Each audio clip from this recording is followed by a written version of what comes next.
কৃষক কৃষি তার উন্নয়ন সব নিয়ে আমাদের এই আয়োজন।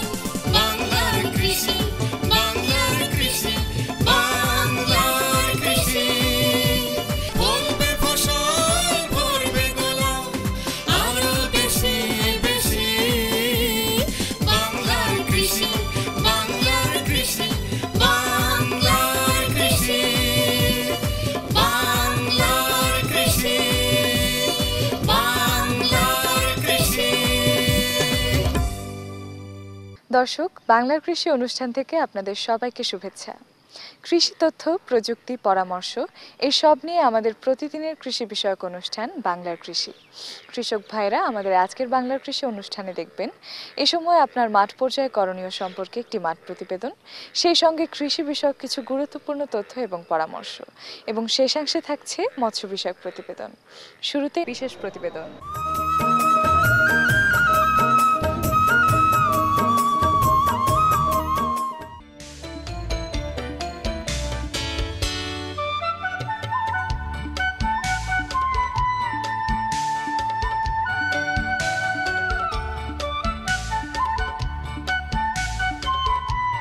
কৃষি মন্ত্রণালয় ও FAO এর উদ্যোগে 16ই অক্টোবর পালিত হলো বিশ্ব খাদ্য দিবস 2016।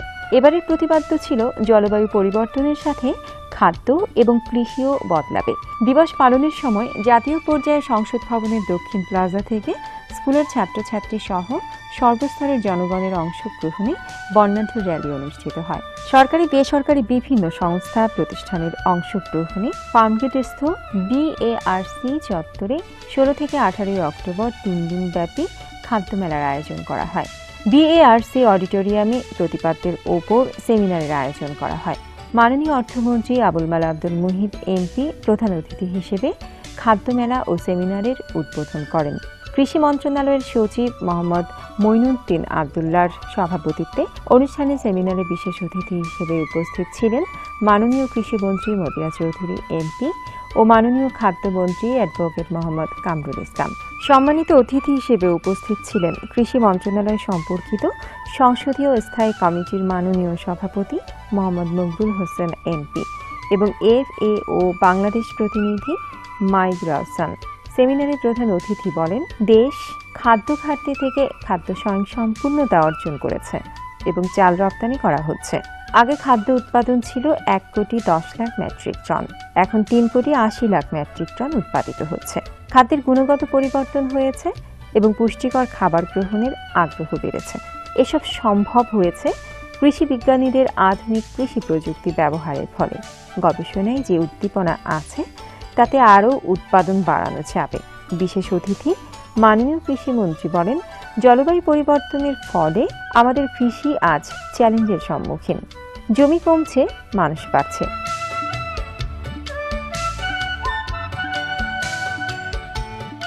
কৃষি বিজ্ঞানীরা অক্লান্ত পরিশ্রম করে নতুন নতুন জাত উদ্ভাবন করছেন।